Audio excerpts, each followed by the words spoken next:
All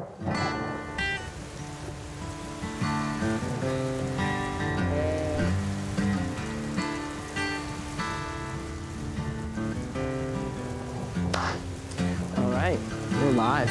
Woo! This is the season finale of season 1. Yeah. Come As You Are podcast, and we have probably the most. I'm just excited. This is an honor and a blessing to have you on the podcast, Pastor Stephen Francis, pastor of Liberty Church, New York City. Father, he's been at Valley, our church, our home church, and now doing big things down in New York City. We are extremely happy to have you on, and really just thank you for coming. Thank you for coming. It's a pleasure to be here. I love this church. Was here for 6 years, and in 2021 transitioned out. But I mentioned it because we're speaking after the men's conference where I was invited to be a speaker, and the way that I describe it is that speaking at Valley Church is like having that favorite relative call you. It's like, hey, do you want to come over? We got some stuff going on. And I'm just like, yes, I'd love to. So it's great to be here with you guys in this context. Yeah, absolutely. I just want to point out we have our sweatshirts. We're all sort of matching. I got the different color on. I'm a little outcasted here. Yeah. No, but we just finished up a men's weekend and you were preaching, and I just want to kick it off right away. With preaching, I noticed like at moments, and I don't know if this is just your style of preaching. Again, this is my first time hearing your word, but there's these moments where you kind of stop and you look out in the crowd and you give a good look, and I feel like you're pumped. Like, do you feel that sort of like pumped when you're on stage and you're preaching? Like, is that something that goes through? Like, what are the emotions when you're up there? Man, that's a great question. There's a whole cycle of emotions.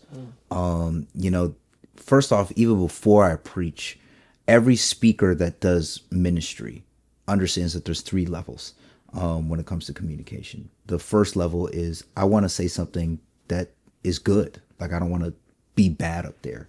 So what do I say that will actually be good? The second level is like, well, not only do I want it to be good, but I want it to be compelling. What do I need to say that actually reaches home for the individuals that are there? And then the third level is what am I going to say that even if nobody likes it, I know God was pleased with what I said. Because if you don't get to the third level, then you can just say a lot of things that get people energized and feel good, but there's actually nothing that impacted their souls. The greatest sermons that I will ever preach won't be the ones where they say, what a great speaker. It'll be the ones that say, I need a great God. I need to surrender to God. I need more of God in my life. And that's the thing that I'm aiming towards. And when I get up there, if I have prayed and prepared in that way, then I'm often communicating with conviction what I'm saying. But there are moments where I pause. Sometimes it's as big as Holy Spirit is trying to say something and direct something, and I might lean into a point more. Other times I'm like, what am I supposed to say next? Like, let me go to my notes because I forgot. But so yeah, it's a whole plethora of emotions when I get up there. But the more prayed up and prepared I am, the more confident I am when I get up there. And then I'm able to just kind of do what I got to do with conviction. So yeah, there's sometimes pumped up energy. Sometimes there's even fear, because sometimes I might say something that's super vulnerable or might offend people, especially in a context like this, where even though I'm native to Valley, part of the Valley family still, sometimes I may say something where it's just kind of like, that's not the context here. Right. And that can leave people feeling off-putting or off-putted and all that type of stuff. Yeah. No, that vulnerability you talk about is something me, to put the spotlight on me, I've been going through this just past week with, bothering Zach, our wonderful producer, and Dylan. It's that vulnerability. Like, our first episode, it's bang, bang, bang. Like, this is us, like, we want to show you guys. And we are by no means at your level. We're not, we're not preachers. Yeah. You're kind of like, not that you're old, but you're an OG.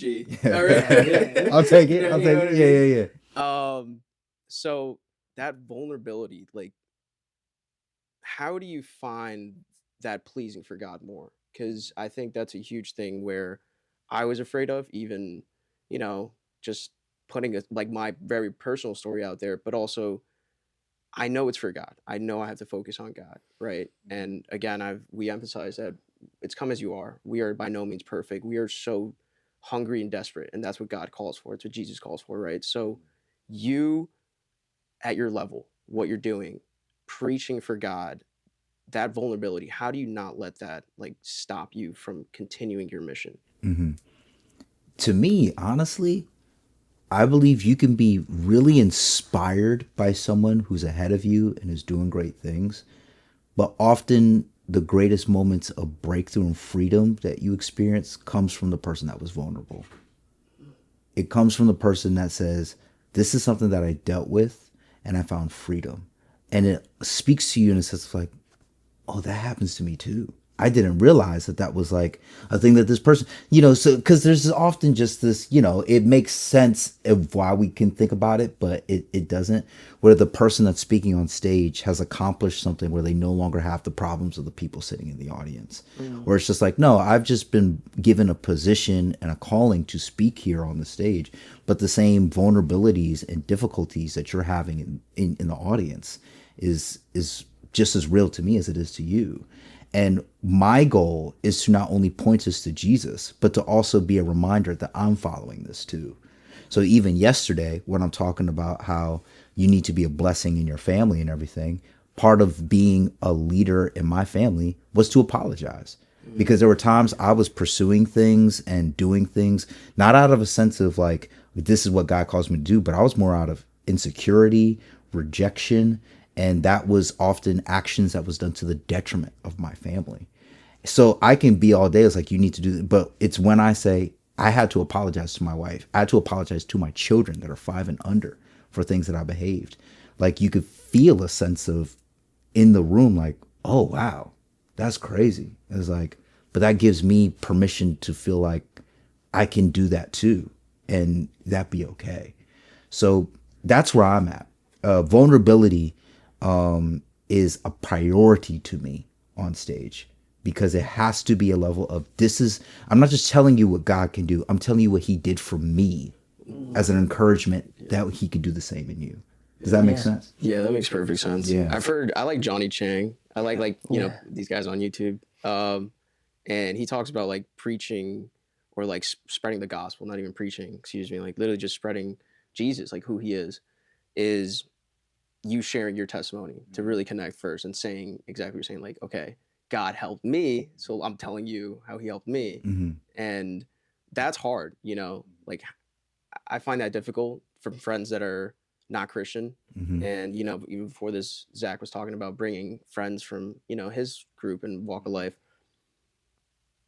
It's hard to preach Jesus sometimes to people that just don't understand him because you can either go through this spiritual side where we were talking about mentioning like, oh, like, spooky demons, this and that. People are like, they get that view or like, all right, you're kind of blowing smoke, like, I don't know, like something's always a turn off. Yeah. So, I mean, like that's one way I've heard of it. Like how, is there another way to like preach the gospel to someone that isn't Christian and like, No. what are ways? No, I think, there's a lot of people that would like to do the street evangelism and do the whole, I have, the study of apologetics, which is the defense of scripture. Like people are really just abundant in that knowledge and they can have, but I've never seen somebody come to Jesus from a debate. I've never seen it. What I've seen though, is people that shared their testimony in a way that caused for other people to say, well, I want to know Jesus too. God calls us to be witnesses. He doesn't call us to be the judge. He doesn't call us to be the jury. He calls us to, and if you think about it in a courtroom, you sit there and you say, this is what I saw. This is what I experienced. And that's it. And I think the greatest testimony and the thing that even brought me to Jesus wasn't necessarily someone that was like, yeah, you're a sinner going to hell. But it was someone that came up to me in a high school and was like, let me tell you what Jesus did in my life. And because Jesus did this for me, he could do it for you.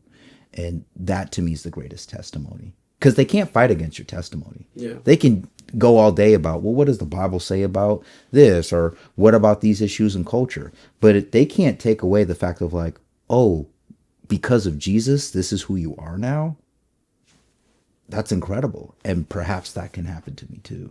So yeah, I think that to me is the most powerful tool. You should, and I want to be clear here, you should still have a level of knowledge of your faith where you can defend your faith when given certain questions and things, because people are going to have those questions.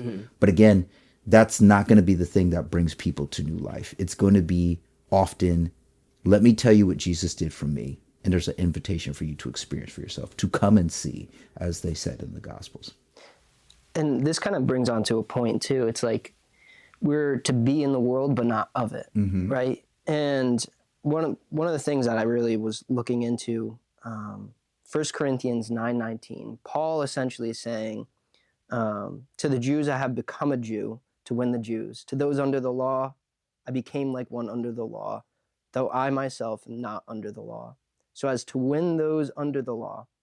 To those not having the law, I became like one not having the law. So he's essentially saying, like, I became someone to talk to them, to get to their level, to understand, to take things from their point of view, to then win them over to Christ. Yeah. And I think that's something that's so difficult too. It's like, how do we go out into the world and evangelize, but not become of the world? And like, how do you walk that tightrope? Because it's very difficult. Like the world can suck you in. Yeah. It really can suck you in. And to add to your point, which is a little confusing for me, because Yeah. Paul also says, like, bad company leads to bad Yeah. stuff. I'm very much paraphrasing here. So like exactly that. Like, Yeah.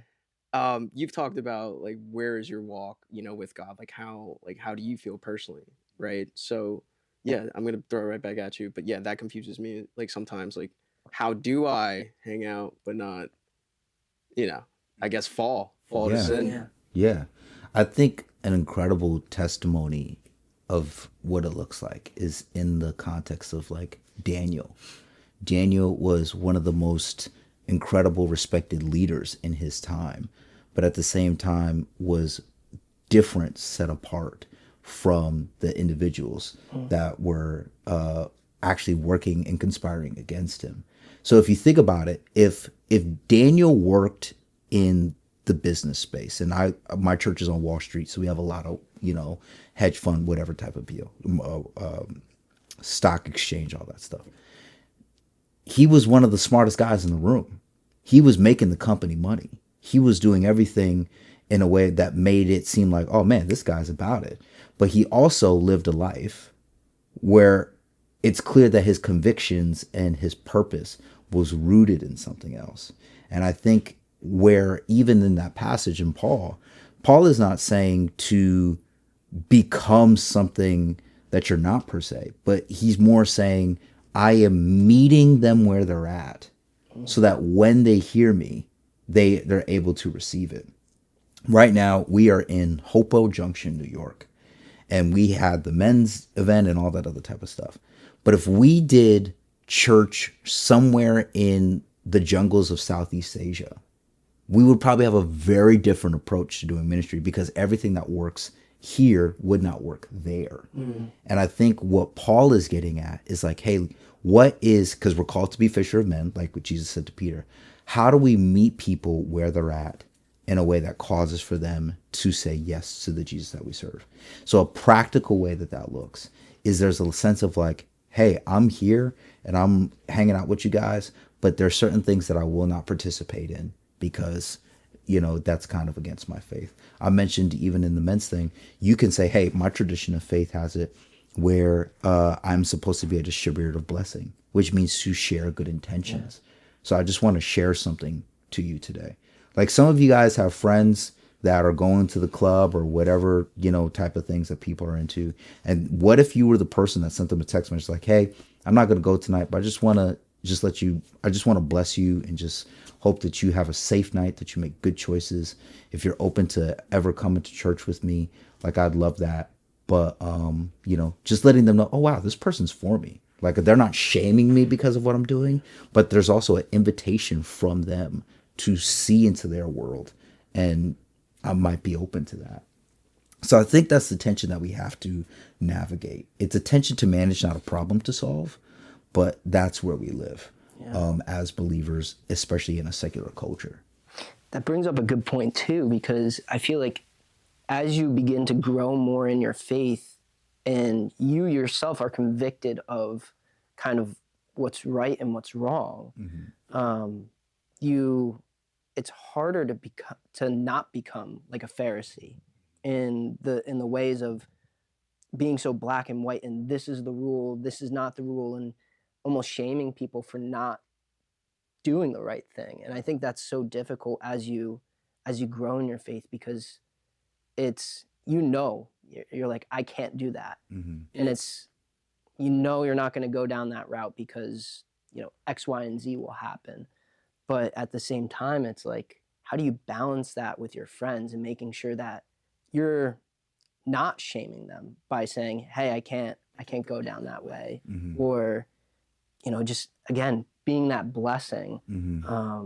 Because it is hard. It is hard to not be a Pharisee in that sense of like, yeah, this is right and this is wrong, and I can't hang out with you because this is right and this is wrong. And it's like balancing all that and just trying to be that blessing, as you said. Yeah. Well, here's the tension to that. The thing about the Pharisees and I don't want to go through the whole history of the Pharisees for this conversation, but the way I would summarize the Pharisees is that they were men that were focused so hard on getting the outer things right that they got the inner things wrong. And we could be individuals that do the same thing. Some of us have experienced the father, and we talked about it today, the father that's so hard about being a provider for his family that he actually has no relationship with his family. Or the mother that's so overprotective of her kids that it actually pushes the kids away because they feel smothered. Or, you guys are young men dating, I'm sure. Like there's well, it's at some point, but there can be times where you can see a couple where one of them is so fixated on Instagramming the meal and getting the caption right and getting everything cute in the stories that they actually miss the chance to connect with the person sitting across from them. So our goal is not to be so focused on the outer things that we get the inner things wrong, but to remember the heart behind what we're doing. Yeah. So there's a heart behind what we're doing in the sense of like, because of my relationship with Jesus, I feel convicted about doing these things because of him. But I can't hold you to that standard. Yeah. So there's no judgment if that's what you decide to do. I'm just living differently. And for the record, if I was an athlete and we go to a pizza shop, like there should be no shame if the athlete is not eating the pizza. It's like I'm living by a different thing. That's a good point. Yeah. So there's a sense of, hey, listen, if you want to do that, I'm not going to judge you for it. I have personal convictions about it because of my faith tradition. But at the same time, no judgment here. And also the invitation. The thing that I did when I was in high school, when I became a believer, is and this is what I did, so it may not fit your context. I held the funnest parties at my house. Like it was always like, yo, we about to play basketball. We about to have all this type of stuff. And it was an opportunity to be like, hey, if y'all coming to this, we all got to go to church the next day. And it was great to see like how many guys was like, all right, cool. We came over. Super Smash Brothers was a big thing back then. I guess it still is, depending. You know what I mean? And we was playing Super Smash Brothers all night. We was playing Call of Duty all night. We was, doing all that type of stuff, just having fun, man. And it was like, all right, sleep over next day.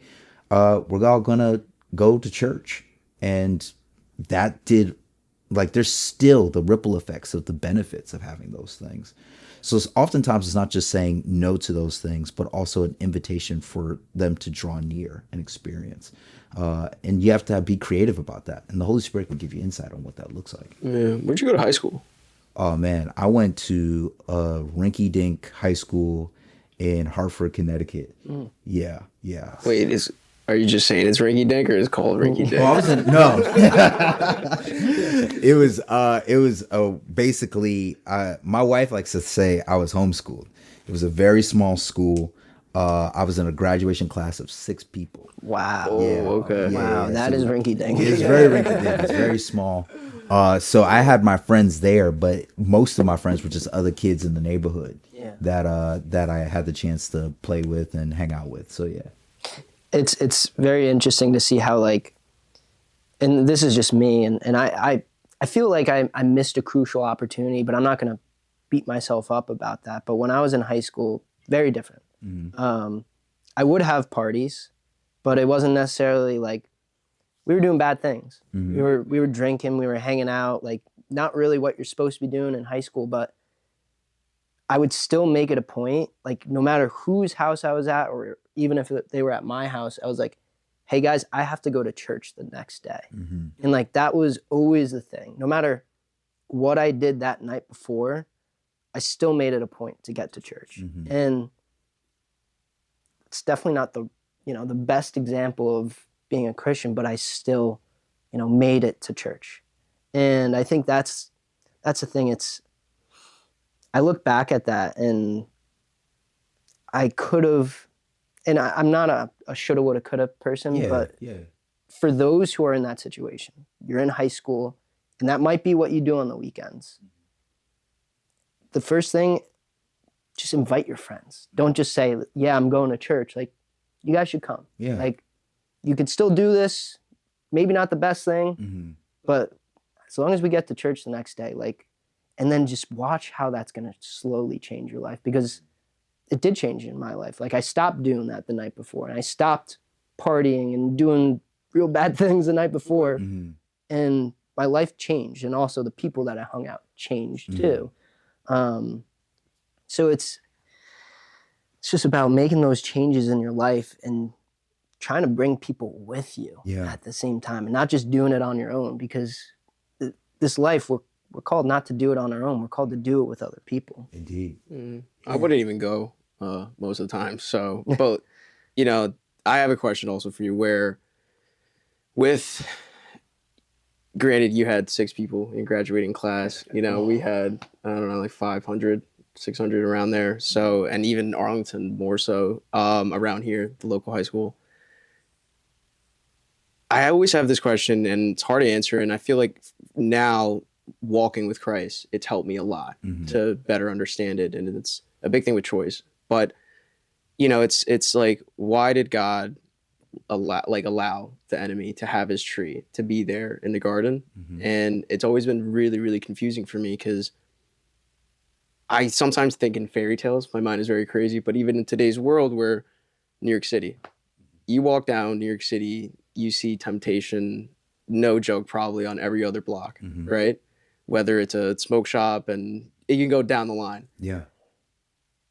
To me, that's like, okay, that's like that tree. Like that, okay, I see it. Like, it's like plotted, right? And it's like bing, bing, bing. Like, why allow that? I get we have a free will, but it's a really tough question for me. And I think from not even a believer, where it's like, yeah, why would God allow that? True worship comes from a surrendered heart. I can't have a loving relationship with my wife if she feels forced to be there. I can't have a loving relationship with my kid. There will be a point in my, for me as a parent, and you guys are, you're of age now, where your relationship with your parents is almost completely up to you. It's, do I love them enough to be there around them? Do I love them? Because I could just go out and be on my own. And I think that the part of God that is sometimes a challenge, but it's something to trust in, is that God is a God of choice. And I want to, I don't want to let that get too far out of control, but there's a level of he established from the beginning. And think about this, because sometimes there's this idea of like, well, why did God allow? It's like God put everything in their favor. I gave you this whole garden. Just don't touch and eat one tree. Like, just leave this one tree alone, and you can do whatever you want everywhere else. And still, our natural bent was to say, what was wrong with that tree? Like, why can't I have that tree? And I think the biggest lie even is sometimes there's this idea of like, well, if things were better, then I would trust God more. But what we see what happens in Genesis is that everything was in their favor, and they said, God is holding out on me. I want everything. So I think the surrender that we need is the surrender that we have to have with Jesus is the only way that we can have an authentic relationship with him. And that means that we have the choice to love him with all of our hearts, or the choice to curse him, or even to ignore him, and to believe that he doesn't exist. He respects that decision no matter the consequences. But the favor and love that you experience when you do say that yes is a big one. Yeah. And I'll say this too, like, I think God gives us choice and he respects choice, but he's grieved by choices that we make. And unfortunately, out of his love, he lets us make those choices despite his feelings about it. So I think that's another thing that's important to reflect on too. Mm-hmm. Brings up the point of being a lukewarm Christian, right? Mm-hmm. It's about making the choices. And if you're straddling the sides, right? Like going back to the time when I was in high school, like I knew I was wrong, mm-hmm. but the next day I was like, all right, I'm going to try to erase the bad that I did the night before and go to church. That's a very dangerous place to be in, mm-hmm. because you know you're doing something wrong and you do it anyway, and then you try to erase it. And Jesus is very clear about what that is in the Bible. He says, you know, if you're not hot or you're not cold, if you're lukewarm, I will chew you up and spit you out. Mm-hmm. And it's like it disgusts him when you say you're going to do something, or you're just walking both sides and you can't really make that choice, mm-hmm. right? But at the same time, he has grace, and he will forgive us of our sins. You know, we turn to him and we repent. But if we just continue down that road of, I want to walk this way, but I choose this way, it's not allowing us to grow, mm-hmm. and become a deeper follower of Christ. So it's just constantly making the choice of, am I going to do wrong or am I going to do the right? And there's not really a in between. Yeah. What do you think about addiction though? Because I believe in this walk too. And, you know, I'm very open about lustful addictions that I have and stuff that it's hard. You know, some things where someone who's trying their butt off, you know what I mean? Like, I relate to that. I'm trying my butt off. But yeah, there's huge falls that I feel like I still have. And mm-hmm. we've been talking to like, okay, it's forgetting the past. Even Pastor Greg talked about moving forward, how Paul calls us, like he was explaining in, one of the letters. Push on. Yeah, mm-hmm. pushing on. But with this addiction, like I also hear a lot of men, and even I know for a fact there's more people out there where it's like, dude, I am trying, but I just feel like I can't. Mm-hmm. You know, like I love God, but I feel like I can't. It's not that God is broken, it's that I'm broken. Mm-hmm. I don't think I'm savable. Mm-hmm. And that's a big thing that I fight with. Yeah. And I know there's guys out there where it's like, no, I know God's good. I know Jesus is, mm-hmm. Believer. Mm-hmm. And we've said this where like they're believers, but they're not followers. Yeah. And that's a huge thing that really twisted my head. So like, just to throw even more at you. No, this is a great question. I first think that there's an importance of understanding what's a mistake, what's willful sin, and then what is, I am trapped by something I cannot escape. Yeah. God looks at those things differently. When you even mentioned the message of you're either hot or cold if I spew you out, he's not talking about the person that's fighting to get to Jesus, but at the same time has addictive natures in their being that's causing for them to do things. He looks at that very different compared to the person who's like, I am worshiping Jesus, but I just love porn. So I'm going to keep messing with porn and God's just going to have to be okay with it. Mm. Those are two different conversations. So I think the thing that's also important to understand, especially when it comes to, and sometimes we make mistakes. Sometimes you guys are young. I'm not old, but I'm in my mid 30s. There's a level of like, sometimes you just do stuff where it has to be addressed, where it's just like, that wasn't good. And you just have to be like, oh, I apologize. I repent even. I wasn't trying to be that person. I wasn't trying to do that thing.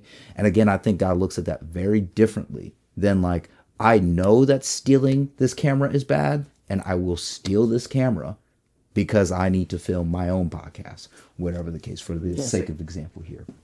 So I also think what happens too when it comes to those that are struggling with addiction is that often when we struggle with addictions, it can be neurological, meaning that there are mental pathways and things like that that I need to actively work on creating new pathways for me to go down. And then sometimes it's the struggle of certain sins are due to deep rooted things that we haven't exposed that hasn't come out yet. So for me, I struggled with pornography for years. I gave my life to Jesus when I was in high school, and I didn't discover pornography until after I gave my life to Jesus. And it was when after I gave my life to Jesus that I became like I was deep into it. And with that, as a follower of Jesus comes so much shame, so much like again just disappointment in myself, because it's kind of like I'm trying to be this way and I am exactly the opposite. And then you know the thing, and again being vulnerable here, the thing about pornography is not only am I partaking in something that I would never publicly promote or anything, but the further I indulge in it, the worse this habit becomes, and sometimes the worse the content that I'm watching becomes. And it's just like, I need to find freedom fast. This will derail my life. And I was in college now, struggling, doing ministry, everything. And it wasn't until I straight up just told the leader, and I was like, I battle with pornography and it's really bad. And he was like, do you know how many leaders here in this college would be in this role if they were not struggling with pornography? I think I'm saying that right. How many leaders would be serving here if pornography disqualified them from leadership? It's like there would probably be none.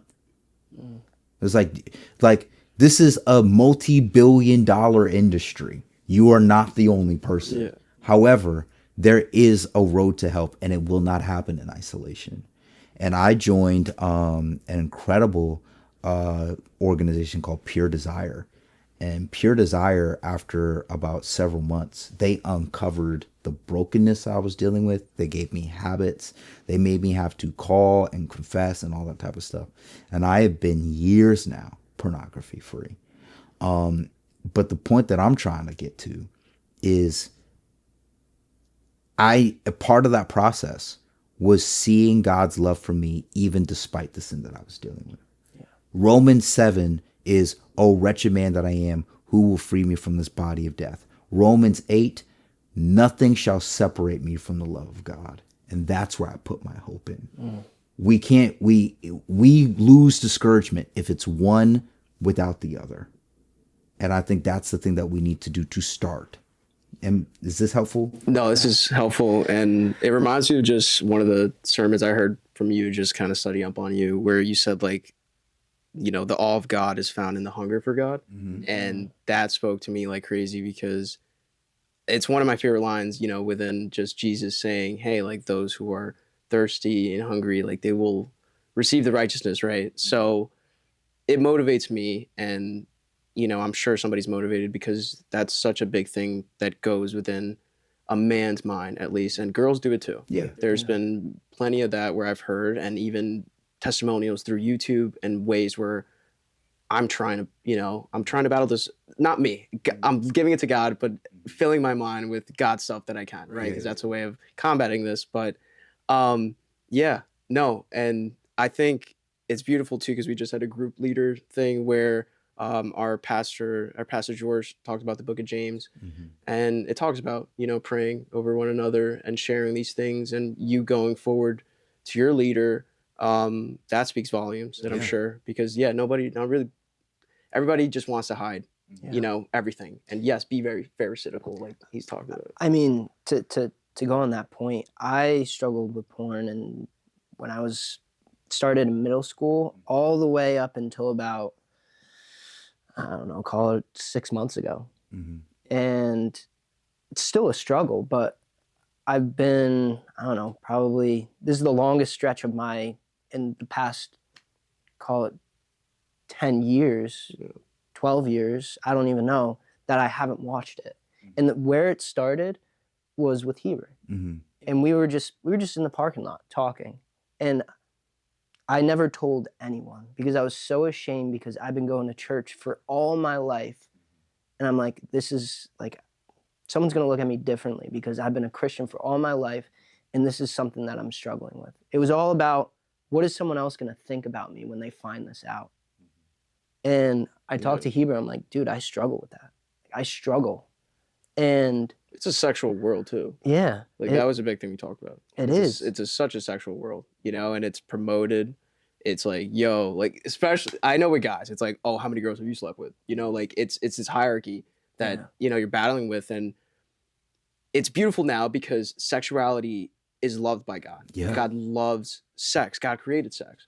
But it's the enemy, who I've heard even with the Perrys. I don't know if you guys are familiar, but like, they have their podcast, like, porn is demonic. Like, I've heard from them. And like, it is like twisted. It is so twisted that, like you were talking, it's where there's no rejection for guys going to it, anyone going to it, girls going, like, so yeah, it's weird how twisted it is, yet no, God does love our sexuality and everything he loves, right? So that's what's hard, and that's and it's so difficult when, yes, we're trying to be away from the world, and then you step outside. And I know in New York City, I'm telling you, like, especially in New York City, but even here, like, you could be in Acme around here. We have Acme up here. All right. I don't know where you guys shop down there. I think. I know Whole Foods. Exactly. Trader Joe's. Yeah, Trader Joe's. Yeah, Trader Joe's. Yeah. Great chips. Trader Joe's. All right. Oh man, that's my family store, bro. Yeah. Trader Joe's. The Trader Joe's by us is one of the only grocery stores with a parking lot. So you best believe that is where we go all the time. Yeah. Can you actually find a parking spot? I was gonna say. Yeah, all right. like, it's a good sized parking lot. So we're always able to get in there, get our chips, snacks, all that seasonal stuff that Trader Joe's always has, and it's great. Shout out to Trader Joe's. How much time we left? Are we good here? Can we keep going, baby? He's like, bro, we overtime. We're overtime. No, it's a good place to leave off. I think it's something to dive into again, where we're in a very toxic world that is anti-Christ, that even Pastor Greg has, we've heard it over and over. And it's true. Like, the more we're in this, we're like, yeah, people don't like Jesus as much as I do, right? So, just a good place to take a break, let our cameras cool down. And I really appreciate you having on. Seriously. For sure. All right. Sure. Yeah. Thank you. Awesome. How's it going, Kaya listeners? We hope you guys are enjoying this first part of this episode this season, and we're dropping new episodes every Monday and Wednesday for you guys. If you haven't already, please like, subscribe, and share. You can find us on Instagram at Kaya_pod, where you can find the links to our Spotify and Apple Podcasts. Before we go, we'd like to leave you with a blessing from the book of Numbers. May the Lord bless you and keep you. May the Lord make his face shine upon you and be gracious unto you. May the Lord lift up his countenance upon you and give you peace. Thank you so much for listening, Kaya listeners, and we'll see you in the next episode. Thank you guys.